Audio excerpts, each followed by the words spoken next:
Alrighty, we are live. Geez, that took us a little while. Sometimes I don't know what it is, but YouTube just doesn't like us. That is okay. Good afternoon, everybody, and welcome to another podcast from Kanimbla, where we live in the transformation power of compassionate support, tailored guidance, and holistic healing. I'm Felicity Long. Today, we're going to be discussing an essential aspect of healthy relationships, which is setting boundaries, particularly within our family dynamics. So, we're going to explore this topic through the lens of both the Bowen family system and also the structural family theory. We're going to give you some best practices for establishing effective boundaries within your own family systems as well as with people outside of your family dynamic.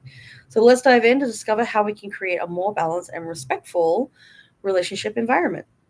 So I wanted to start by introducing what are boundaries. And I know that you've probably heard this before. Yes, you know what? Boundaries and boundary setting is one of those buzzwords that seem to go around and around and around. And people often don't actually know what they truly are, right? They think they know what they are, but they don't. So first of all, let's define what boundaries are, okay, and why they matter. Boundaries are the limits that we set to protect our physical, emotional, and mental well-being. They help us communicate our needs, manage our expectations, and maintain healthy relationships. Within inside of our families, boundaries are crucial to prevent conflicts and to ensure mutual respect. So there are different types of boundaries. You have your rigid, your porous, and diffuse. Now, and you also have your healthy boundaries. Some people often mix that with diffuse, but we'll get into that another time. So your rigid boundaries, these are your hard boundaries. These are the ones that you set with people inside of your family or people with outside of your family that you do not want them to cross ever at all. But here's the thing about rigid boundaries is that they're not actually healthy. If you have too many rigid boundaries, statistically speaking and theoretically speaking, you had a lack of boundaries somewhere in your childhood. Somewhere in your childhood, nobody had boundaries. There was too much interconnection that was going on. So as you get older, as you become an adult, you create rigid boundaries. And these are ones that everyone says these are the hard boundaries, you can't cross them. And that's why we say that people get confused with what boundaries are and what they aren't. So we are trying to minimize, not so much downplaying, but we're trying to reduce the number of rigid boundaries that we actually create in our lives. And this is hard for some people, right? This is hard for some people. You also have your porous boundaries, or these are the boundaries that people think that you don't have any boundaries at all. Okay? Boundaries, porous boundaries particularly, are ones, they're extremely negotiable. People can come and go as they please. They can come into your space. They can sometimes seem like they're violating our rights. But porous boundaries are ones that we're willing to compromise on absolutely anything that will help us to feel safe. So that's where we get stuck into things like fight, flight, or freeze, or fawn. And for those that people are people pleasers, right, we have a lot of porous boundaries. Now, your healthy boundaries are ones that you set that do not impede your wants, needs, desires onto somebody else. It also doesn't impress your will onto somebody else either. So your healthy boundaries could be, say, physical, could be related to physical contact. They could be verbal interactions. They could be your personal space. They could also fall under the categories of emotional. We've already talked about the physical. They could be your sexual boundaries. They could be your workplace boundaries, material, or your time boundaries. So these all exist in any situation that we find in. We're gonna have some sort of a boundaries, or people around us are gonna have boundaries as well. So let's look at these one by one for a minute. Okay, let's look at these one by one. Emotional boundaries. How do we approach them? Okay, when we ask, this is how we ask people to talk to us and treat us as how we want to be talked to and treated. They aren't always what we think that they set until that boundary is actually crossed. So say that you're in the middle of an argument, and I've been in an argument with many, many times, and they called you an unkind name. This could be a trigger for you where you think, oh my God, someone has crossed a boundary when it comes to my emotional boundary, because they've now become upset. You have become upset, but it's also, being able to understand that somebody has said that name because you've upset them as well, right? So many ways that we can go about with actually resolving this, but everyone needs to take a step back and walk away. We need to be able to come back when we've had time to kind of process what's going on. If you've had emotions come up because you've had a boundary violated, then you need to be able to process what came up. But you go back, you approach them, and you ask to speak about the argument that was happening where they called you that unkind name. You own any part that you played in that argument that was escalating the situation, whether it led to them calling you that name or calling you an unkind word or whatever it was. And tell them that you're not okay with the name calling, but that you need them to, if you want to continue having that discussion, and not so much arguing, but having that discussion, that no one is going to, like, you make an agreement that no one's going to stoop to that level again. Let's talk about physical boundaries for a minute. This is to say that you're not comfortable with hugs or shaking hands or high fives or fist bumps. But, social norms, there are many reasons why people are not comfortable doing so. Outside of the COVID-19 pandemic, let's just say that right here and right now, outside of the COVID-19 pandemic, there was in many different cultures, many different cities, many different individual lives, you walk up and give people that a hug. Right? Hugs were a normal thing. COVID kind of put some of these boundaries in place that we're still working our way back to, and those physical boundaries are shifting all the way. So maybe you're one of those people, even before COVID, where you'd wave at someone from a few feet away. If they stepped in to try and give you a hug, you're like, no thanks, no thanks. I'm not a hugger. I'm not a physical contact person, and that's okay. All right. Now, maybe you don't. Maybe you love hugs. Maybe you are a touchy feely person. All right. You are someone that wants to hug everybody. You want to handshake everybody. You like getting in people's bubbles, but not everybody is going to be the same as you. So those healthy boundaries. If you are someone that you know that you're a hugger, being aware of your own boundaries and knowing that that is a very porous boundary for you, right? That is what we call a porous boundary for you. You want to hug everybody because you want to show them how much you care and show them your love. Ask someone, right? Ask someone if you're allowed to give them a hug next time they walk into it. You look at your sexual boundaries. So this begins with our intimate partners. This can be with ourselves.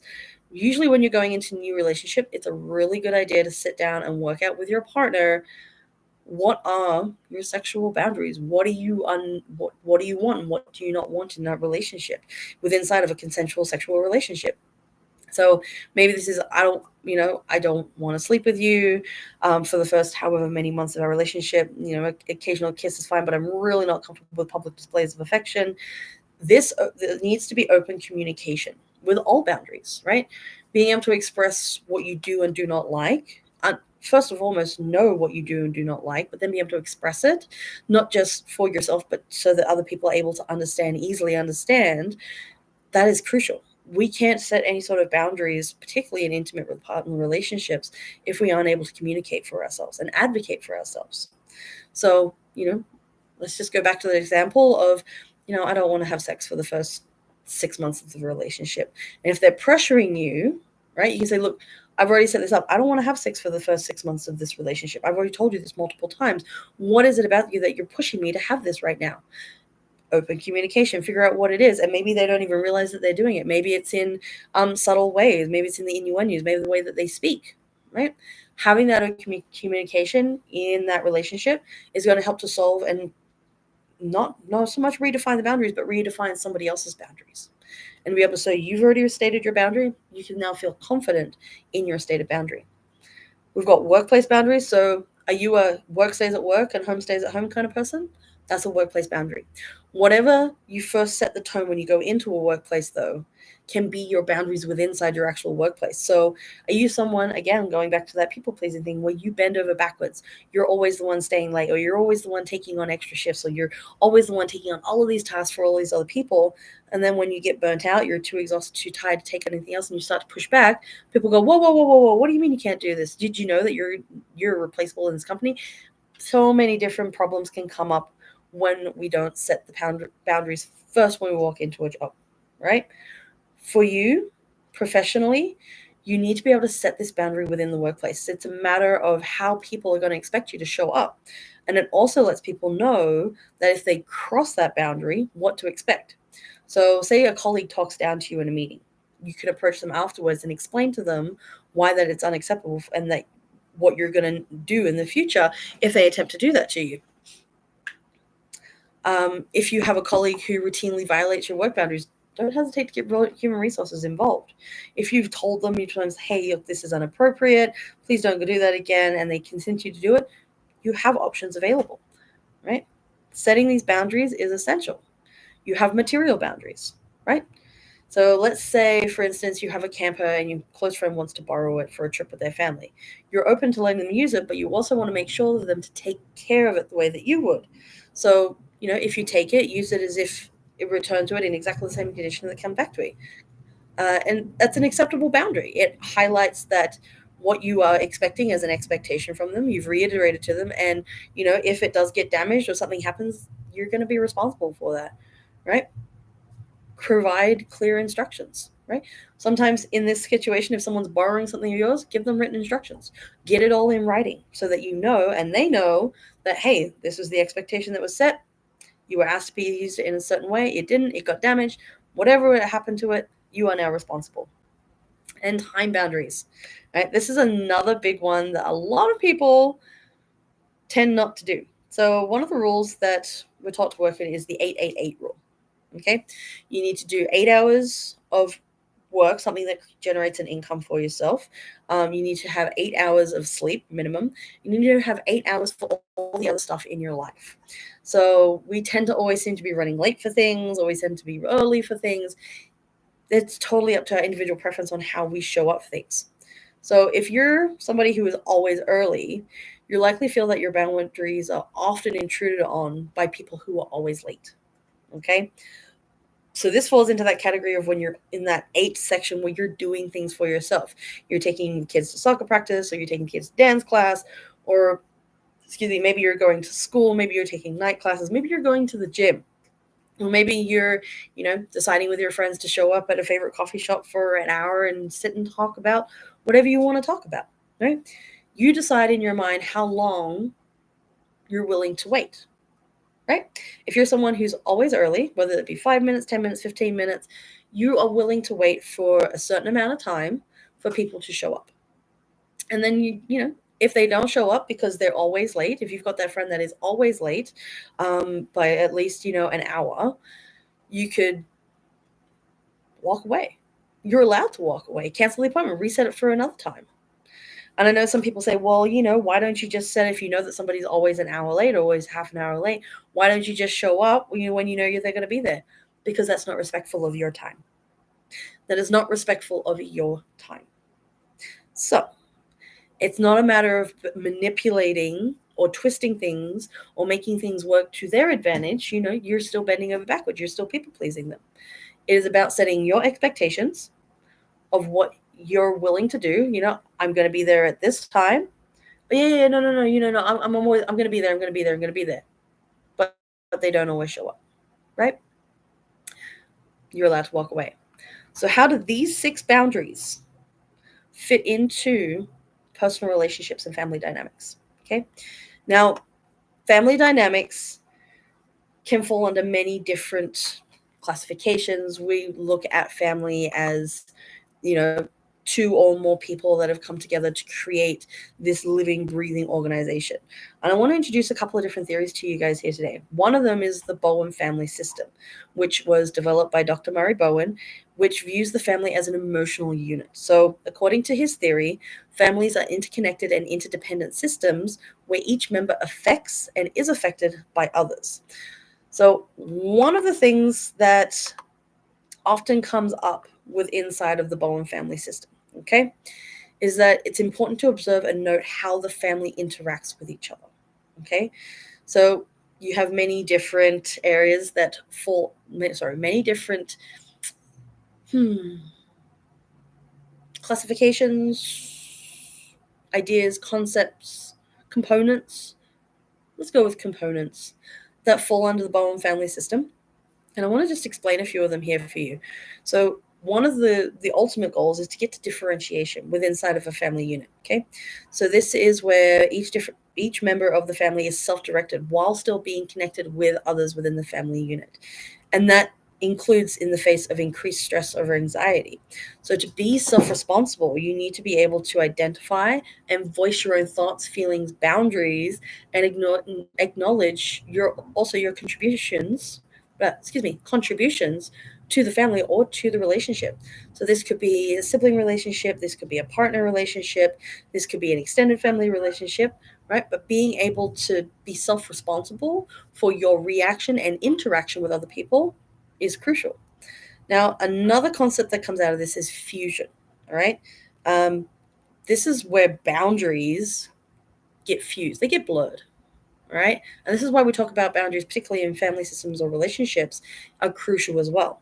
So when family members or people in relationships are automatically reactive to the emotional experience or to the emotional triggers that come from somebody else's thoughts and feelings. So, oh my God, you have to stay out of the way because, dad's upset, or dad's going out, dad or mom's going out drinking right now. So when they come home, they're going to be in a certain situation. My mom has so many stories of her dad that he worked quite hard to provide for the family, but he would also go to the pub every single night after work and would come home absolutely stoned drunk. And he would beat my nana. He would beat my mom's mom. And if his children were in the way, he would beat them too. And they knew that they had to be in bed by a certain time because he was going to be home at a certain time. You stayed out of the way. And if he didn't get to go to the pub because he didn't have money or they were closed or something else meant he had to be home, his emotional experience impacted that family greatly. So that's fusion. Now let's look at triangulation or triangulating. Okay. So in triangulation, people avoid tension or try to relieve anxiety in a dynamic where two people bring in a third person or a thing. So sometimes this leads to one person being left out um, of the relationship of this triangle, and a third person or a thing can insert themselves. So the third may be a person, it could be an activity, a pet, a preoccupation, and a family can be interconnected in multiple triangles. Now, triangulation isn't always bad. It's not always a bad thing. Someone that came from an only child house, I was in a triangulation with my parents. Right? My parents were always there for my hobbies, my interests, my sports. They always supported me. My mom created all of my costumes for ballroom dancing and ice skating. But there was also triangulation where I had triangulations with some of my friends. And it was because with one of my parents and one of my friends, and it was to we excluded the other parent because we didn't think that they'd be interested in it. Turns out they would have been interested in it had they been invited in, but we triangulated them out of that. And triangulation, is always one of these things where, oh my God, you're triangulating against me. It's not necessarily a bad thing. When coupled with some of the other concepts within inside of the Bowen, explained by the Bowen family system theory, yes, it can be a bad thing. So maybe you've got two siblings against the other sibling and they've got a favorite parent, or maybe it's one parent or both parents against one child or against the other children, or maybe it's because one child's having a real problem. Everyone else is like, oh my God, they're the problem child. We're just going to have to push them to the side. And now you've got a triangulation against this other child, this other sibling that's really having a problem and just wants to be heard, but everyone sees them as a problem. Okay, there's so many other things that go into consideration when we talk about triangulation. One of them being emotional cutoff. All right. So when we're dealing with stress and anxiety, we distance ourselves from contact with other people. We cut off physically and psychologically speaking. We also then look at pursue or withdrawal concept, which is where we have, as individuals, we have a tendency to be drawn to a connection with somebody at the expense of a connection with somebody else. All right, withdrawn. It is actually a balancing act between that pursue or withdrawal. So the way that Bowen actually explained this is if you have, again, let's go back to that example of a child that's having a problem. All right. They may be drawn to, say, talk to their older sibling, or maybe they're drawn to talk to one parent or another about the situation because the other parent's like, no, they're fine. There's nothing wrong. I just get over it, get up with it, suck it up, move on. Just sounding a little bit familiar, particularly for all the older Zennials in here and the Gen X's. I bet that's starting to sound like a little bit familiar, right? One parent may be incredibly understanding and be able to talk with you and maybe not be able to help you with all your problems, but talk through all your problems with you. And the other parent's just like, oh, just suck it up and get over it, right? We're drawn, we pursue that person, whether it be a sibling or a parent or somebody outside of our family dynamic that will listen to us, that will connect with us, and will withdraw from the person that doesn't, right? You see this quite often in what we call over or under functioning families, right? The tendency of the over/under functioning is that the over functioning family members cater or compensate for the underfunctioning family members. And this is why boundaries can play a huge role in our, not only our family systems, so like moms, dads, brothers, sisters, all that, but also in our personal relationships. So with such interconnected and interdependent styles, where each family affects and is affected by the other, we have to be able to have these boundaries. Okay, so what type of boundaries do you have? Are they rigid? Are they clear? Are they diffuse? So that's your rigid, healthy, and porous boundaries that we talked about earlier. Clear boundaries are ideal as they maintain the balance with that emotional closeness, but also the independence that many people seek with inside of the family systems. So again, let's with that in mind, with our rigid, clear, healthy, and porous or diffuse boundaries, um, we know that a boundary is basically an individual barrier that helps us to connect with the world, but also to help regulate our contact with others and their contact with us. They're the rules with which we participate. So in a family, this is the rules in which we participate in what and how much. Okay, it defines how near we can approach with comfort in a relationship. It de-alienates us from physical or psychological spaces where we need to. So a couple of things that come from the structural theory um, is enmeshment. This is a big one. This is where we have a lot of diffuse or loose or porous or unclear boundaries, which look like over-involvement. It looks like intrusion. It looks like overdependence between family members. And this is not the same as emotional closeness. Great psychologist Whitfield, back in the 90s, actually described this experience as, it may not be clear about just what are my feelings, wants, needs, and other aspects of my inner life, and what are yours. I may have lost my selfhood in you and possibly in others. And in an unhealthy way, it may feel like you're afraid, engulfed, smothered, empty, and lost. And Whitefield actually points out a really good point here, is the fact that it's not just being, doing absolutely everything with that person or those two people. But it's losing a sense of yourself. It's losing that self-determination. It's losing that self-dependence, where we are now completely dependent on other people within inside of our relationship or our family dynamics. The other concept that kind of goes hand in hand with this is in disengagement. So this now looks at the rigid boundaries within a family or relationship system. And this looks like separation, isolation, or little communication between family members. And this can have, so as its own set of problems or its own set of symptoms as well. So this now looks like people are leaving you out, or they don't want to talk to you because they hurt their feelings, or maybe you had a disagreement with your mother and now your mother isn't talking to you for the next 2 days, or she's giving you the silent treatment, or it's like, go to your room and I'll talk to you when I'm ready. Okay, when we look at our boundaries, when we look at the family systems and our relationship systems, we're also going to come up against subsystems. Now, this is something that you've probably heard before. It comes from structural theory. This is where smaller systems are created within inside of the larger system. And there's usually differing levels of power within inside of this hierarchical structure. So the common subsystems that form are spousal or paternal. We also have parental if you have children in the relationship, and then you have a sibling subsystem. So in an ideal world, and funnily enough, this happens more times than people care to admit, it's the kids versus the parents. It is the kids versus the parents. The children create their own subsystem where they're relying on each other, they help each other out, they work out each other's problems, and then you have the parents over here because the parents are always telling us what to do, and they're always on our case, and they're always yelling at us, and now we have these two different subsystems within a family dynamic that are competing against each other. And this is something that we see more times than often in counseling.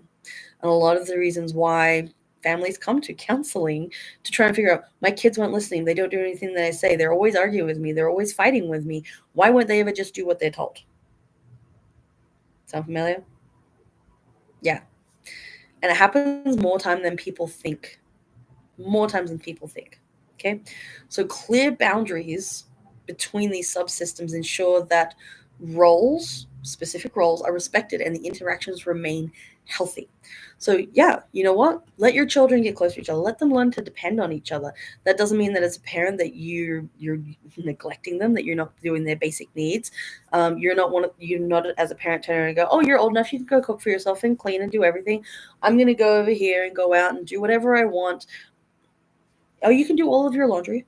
You can make sure you get yourself to school on time and get yourself up on time. And oh no, you're old enough. You go, go, go, go, go. You guys can all do that for each other. And the older siblings do it for your younger siblings as well. Okay? These are unhealthy boundaries. These are unhealthy boundaries that are being set. And it happens a lot of the time where a lot of the older siblings become parentified.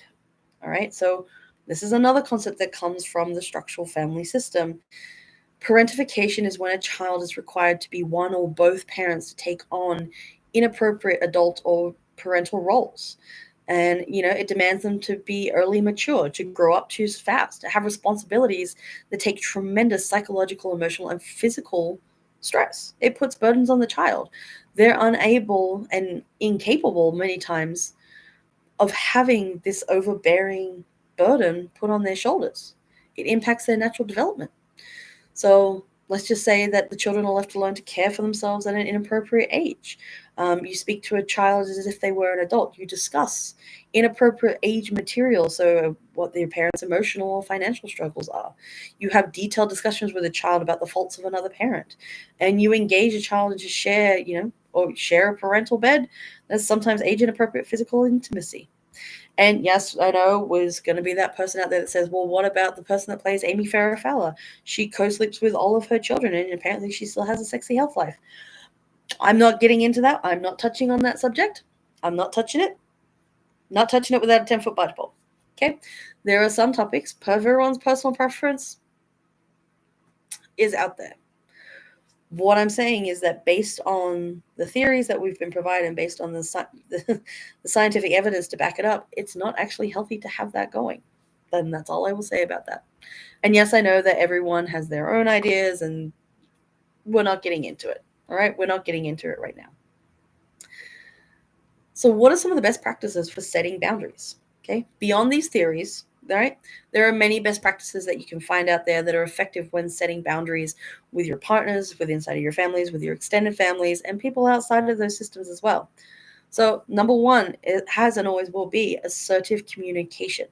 You're using I statements that express your needs, your limits clearly and respectfully, right? You can say things like, I feel overwhelmed when, and I need in here. So I feel really overwhelmed when nobody else will help with the housework, and I need somebody to take out the trash, or to do the dishes tonight, or to go roll a load of laundry, right? You're expressing with that I statement, and this can be with anyone. Maybe it's to do with a relationship with your partner, and say, I feel really uncomfortable when you're pressuring me for sex. I've only known you for like a couple of months.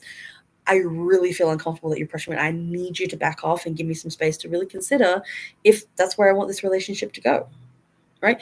Being clear and having assertive communication is step number one, always, all right? Number two is consistency. You need to be consistent with what you're telling people those boundaries are, and also how you're going to reinforce those boundaries. Stick to your limits. Be firm and gentle when reminding others of them. So let's just say that you have an ex. Okay. Let's just say that you have an ex that is constantly texting you, constantly calling you, has told you that, oh, they have something that if you don't talk to them, they're going to release it onto the internet. Maybe you're going through a divorce or whatever it is, and they're using it as a bargaining chip over you. All right. You know that there's nothing out there. And even if there was something out there, it's really not going to impact you. And if it is, you will handle it the way that it is, the way that it comes. But if they're constantly talking to you, they're blowing up your phone with messages and emails, maybe they found you on social media and they keep going at you through there. Setting consistent boundaries, like, okay, I'm feeling really violated that you constantly harass me and pursue me through not only my phone, but different methods that are out there. I need you to stop. I will communicate with you through email, and I will respond within, say, a week or 2 days or 3 days, but set that consistent boundary. If you're going to keep harassing me, I'm going to block everything that you're trying to communicate with me. I will block everything, and I will only respond to you through email. Okay. Consistency. And if they constantly blow up your phone, constantly track you down on social media, block them. Block them. Absolutely everything. And just communicate with them through the way that you said you were going to communicate. If we look at that in a family dynamic now we're looking at setting boundaries and expectations when it comes to children. So, really basic one is that, say you've got weights in the house. Say you work out, you're an avid weightlifter. They may not be heavy weights, but you've got weights in your house. Like, you're okay. I really need you to stay away from those weights. They're heavy, they're dangerous, they could drop on someone and they could really hurt someone. So I need you not to touch them, and I need you to go and use your toys over there. If you want to get involved with some of these weightlifting, I will go out and I will find child appropriate weights for you to use. But if you're going to keep touching the weights, I'm going to remove you from the space that we're in, and I'm going to put a lock on the door so you're not going to be able to come in here without me being present. Right?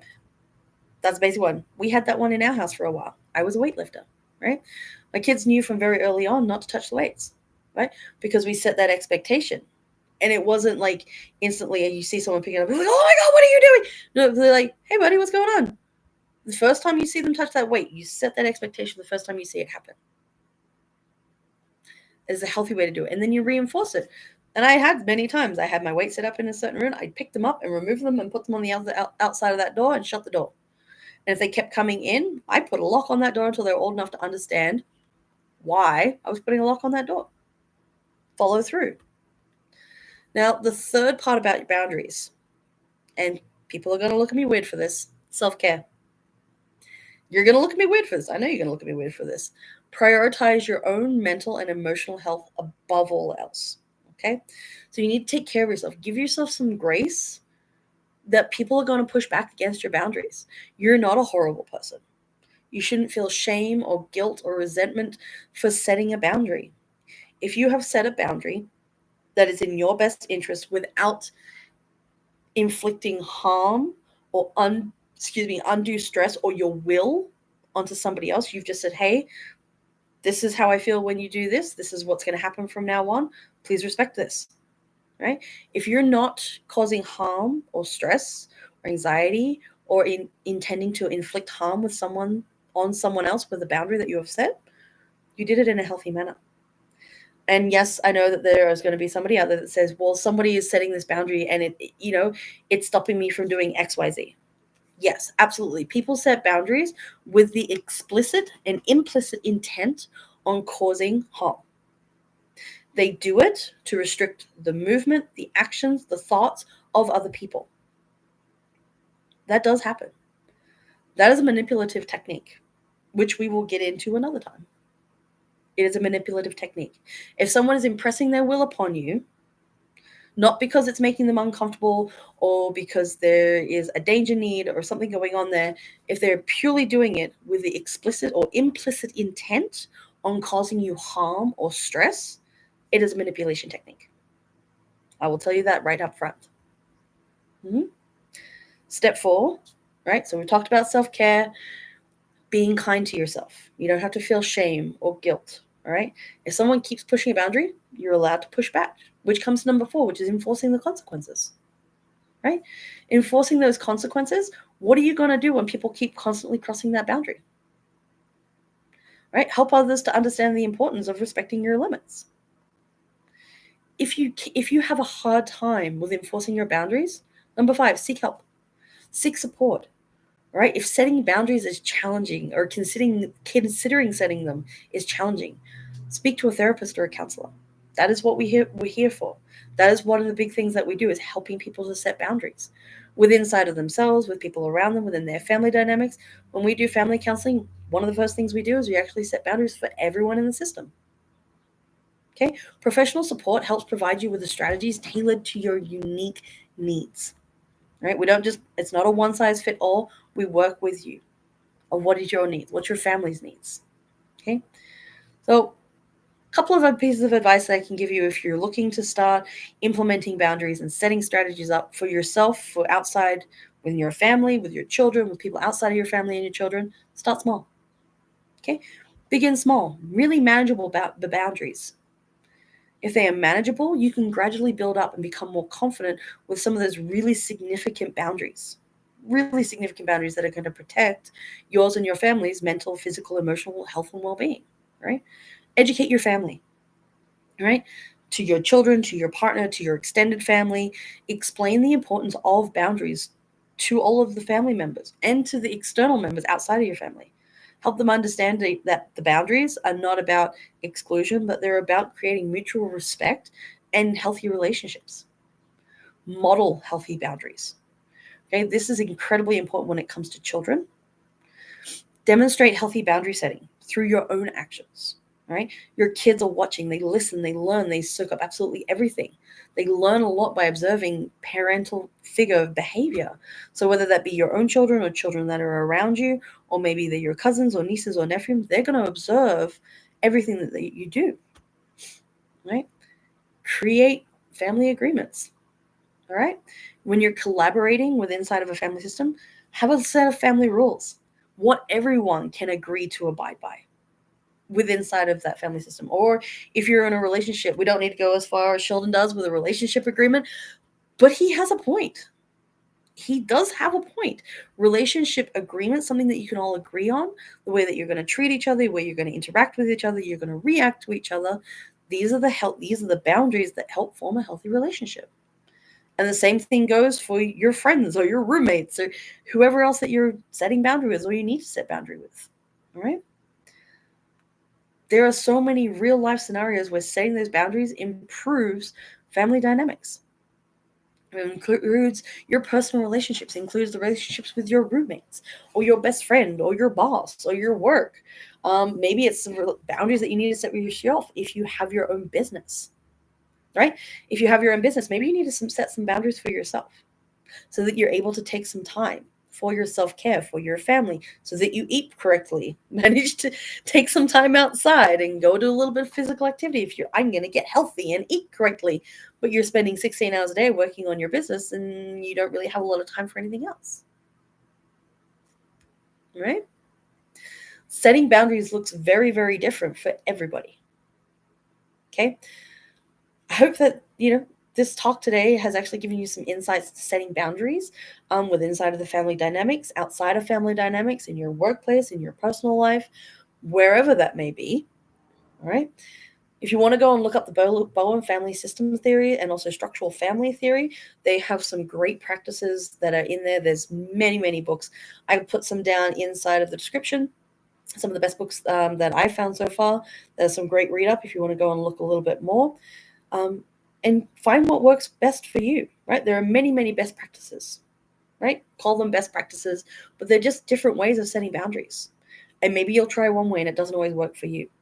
Or maybe you'd find many different ways and none of them work, right? But you're going to be able to find a way of setting boundaries that does work for you.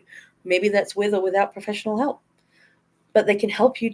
Creating these boundaries helps create a balanced and respectful life for yourself. Okay, whether or not that's inside of your family, outside of your family, personal relationships, work, friends, doesn't matter.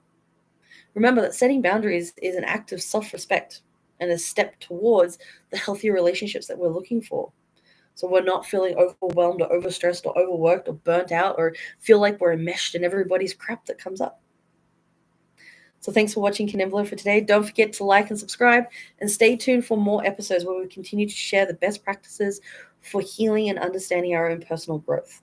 Until next time, take it one step at a time and remember, you have the power to create a peaceful and balanced life.